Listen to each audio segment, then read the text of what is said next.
रूपांतर करते हैं किसी और लैंग्वेज में और खासकर इंग्लिश में, तो उसके शब्द के प्रति जो उसकी जो भावना है वो पूरी तरह से रूपांतरित नहीं हो पाती।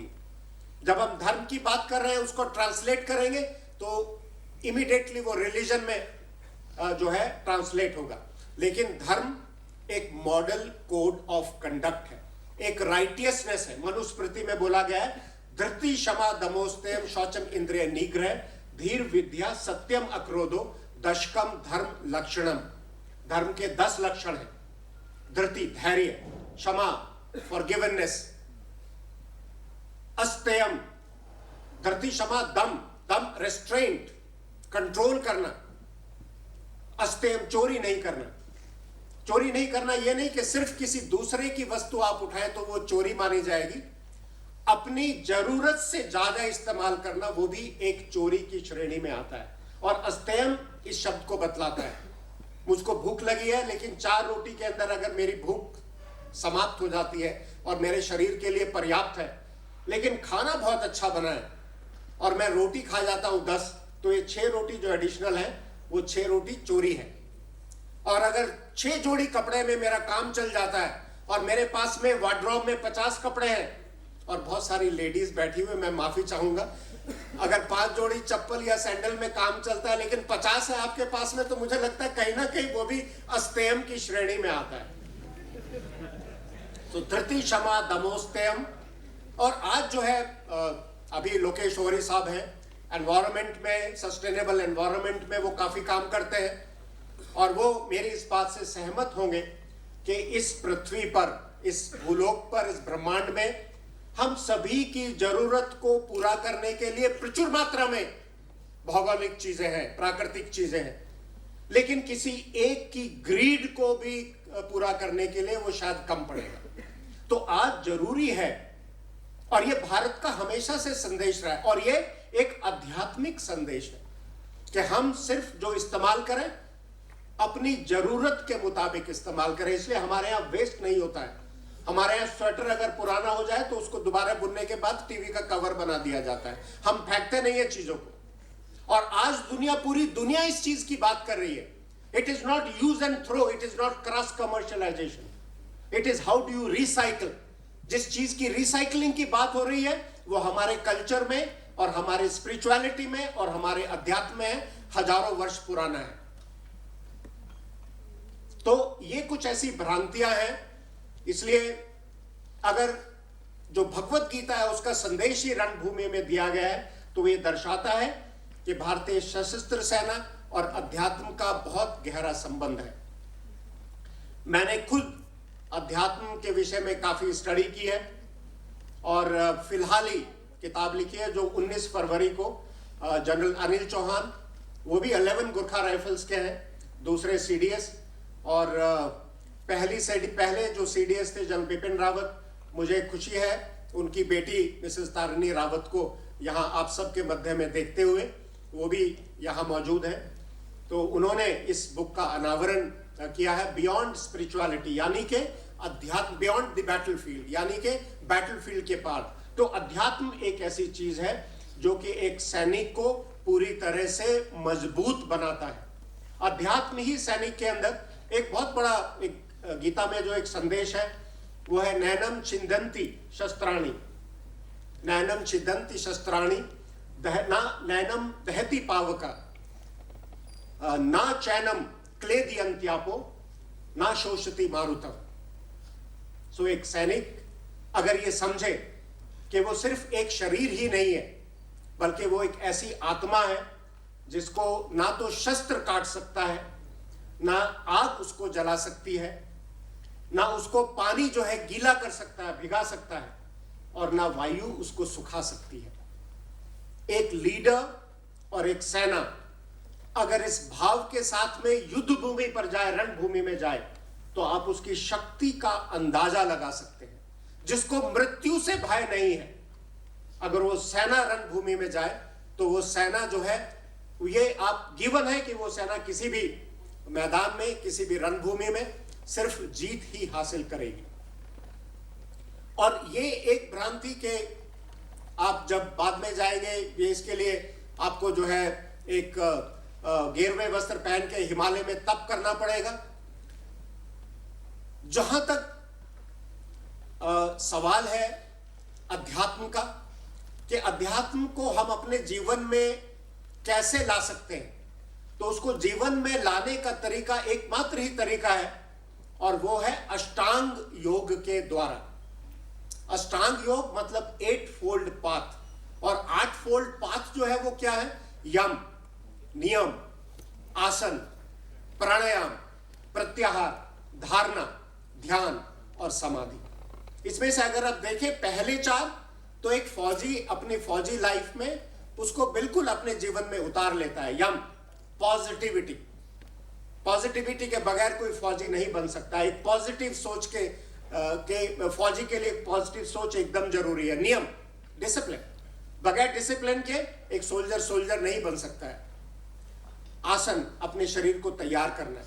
शरीर हष्ट-पुष्ट है, बलिष्ठ है, तभी आप एक सैनिक बन सकते हैं। तो यम, नियम, आसन। उसके बाद प्राणायाम। अगर आप 5 किलोमीटर दौड़ेंगे तो प्राणायाम वगैरह सब हो जाता है, उसके लिए आपको बैठ के और कुछ और करने की जरूरत नहीं है। आप 5 किलोमीटर दौड़िए, सब तरह के प्राणायाम, उज्जाई और ये सब भस्त्रिका सब कुछ हो जाएगा आपका। जब हम बीपीटी दौड़ते हैं, पूरा अपना इक्विपमेंट वगैरह लेकर तकरीबन 20-25 किलो वेट लेने के बाद में, तो उसके बाद में पूरी तरह से पूर्णतः प्राणायाम हो जाता है। तो प्राणायाम तक का काम हो गया है। उसके बाद में धारणा, यानी कि फोकस। आपका निशाना, अगर आपकी धारणा नहीं है, फोकस नहीं है, तो आपका निशाना शत्रु के ऊपर नहीं लगेगा।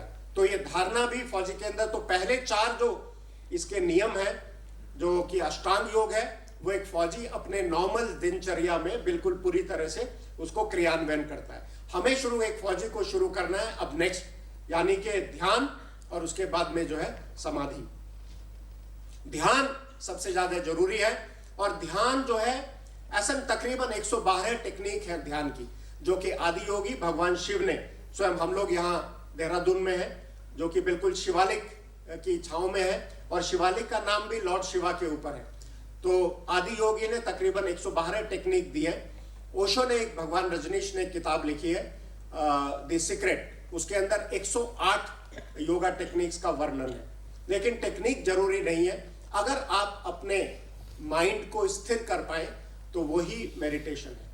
और वो स्थिर सिर्फ एक ही सोहम मेडिटेशन जो है वो सबसे बेहतर और सबसे कारगर उपाय है। आपकी जो श्वास होती है, हम जो है इनहेलेशन लेते हैं और एक्सहेलेशन लेते हैं, उच्छ्वास और निश्वास, उसमें जो आवाज आती है वो ही सोहम। व्हेन वी इनहेल तो सो की आवाज आती है, and when we exhale that is हम। So each of your breath is telling you सोहम, और सोहम संस्कृत का भी एक शब्द है, स्व अहम, that I M.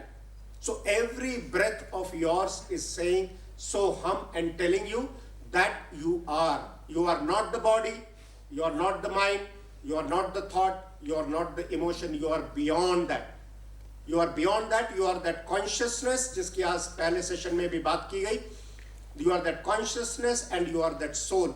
So anyone who attaches himself with that consciousness, who touches base with that, तो योग जो है और अध्यात्म एक साइंस है, और ये साइंस है जो आपको स्वयं से जोड़ती है।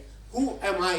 अगर आप स्वयं से ही नहीं जुड़े हैं, और अगर आप स्वयं को ही नहीं पहचानते हैं, तो फिर आगे कोई भी आप काम करने में असमर्थ होंगे।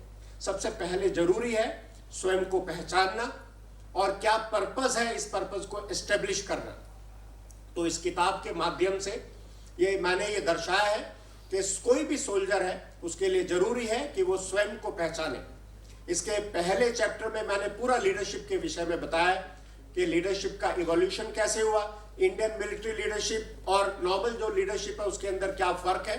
फिर स्पिरिचुअलिटी के बारे में बताया है कि इसका रिलीजन से भिन्न है और एक साइंस है ये।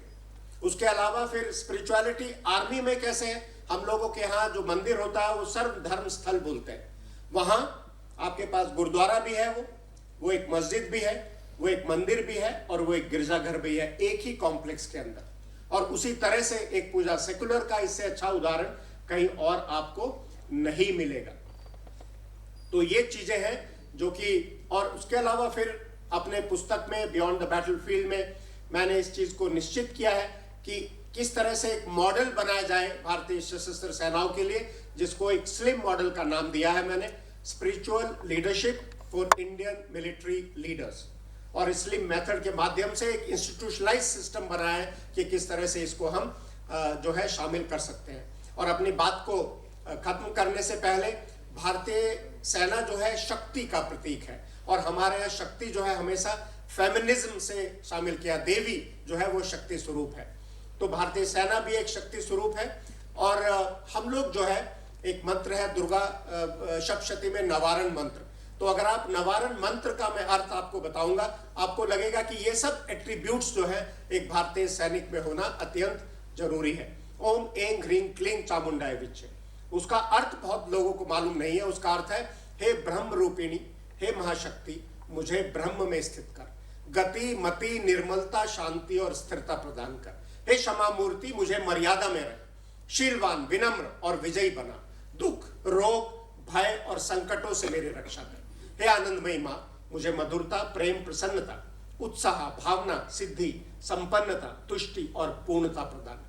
परम पराक्रम वाली अजय रौद्र रूपिणी चंडी के प्रसन्न हो जाओ। This is the ultimate guideline for a soldier which is there in the Navaran mantra of Durga Saptashti. When you invoke Shakti and Indian armed forces represent Shakti, then you have to invoke Shiva also, because Shiva is the god of destruction and the armed forces also symbolize that destruction. So it is important, before I sign off and before I finish, इससे पहले कि मैं अपनी वाणी को विराम दूं, मैं रुद्राष्टकम के जरिए जो है शिव को भी इन्वोक करना चाहूंगा। वो भी हमारे अध्यात्म का एक बहुत ही गहरा संबंध है उसके साथ में। नमामीश मीशान निर्वाण रूपम विभुम व्याप्तम ब्रह्म वेद स्वरूपम निजम निर्गुणम निर्विकल्पम निरीहम चिदाकाश माकाश वासम भजेहम निराकार मौंकार मूलम तुरियम गिरा ज्ञान गोतीत मीशम गिरीशम करालम महाकाल कालम कृपालम गुनागार संसार पारम नतोहम तुषाराद्रि संकाश गौरम गंभीरम मनोभूत कोटि प्रभाश्री शरीरम स्फुर मौलि कल्लोलिनी चारु गंगा लसत भाल भालेन्दु कंठे भुजंगा चलत कुंडलंबरु सुनेत्रम विशालम प्रसन्ना ननम नीलकंठम दयालम मृगाधीश्चर्मा मरम मुंडमालम प्रेम शंकरम सर्वनाथम भजामि प्रचंडम प्रकष्टम प्रगल्गम परेशम अखंडम अजम भानुकोटि प्रकाशम त्रियशूल निर्मूल नमशूल पानी भजे हम भवानी पति भावगम्य कलातीत कल्याण कल्पांतकारी सदा सजनानंद दाता पुरारी चिदानंद संदोह मोहाफारी प्रसीद प्रसीद प्रभो मन्मथारी न यावत उमानाथ पादार विंद भजंती लोके परेवा नराणा न तावत सुखम जराजन दुखों के तातप्य मानम प्रभोय पाहि आपन नमामि शंभो रुद्राष्टक मिदम प्रोक्तम विप्रेण हर्तोषे ये पठंती नरा भक्त्या तेषाम शंभो प्रसीदति। इस रुद्राष्टकम को स्वयं भगवान राम ने लंका चढ़ाई से पहले इसका जो है उन्होंने स्मरण किया और इसका उद्गार किया। धन्यवाद, थैंक यू वेरी मच, जय हिंद।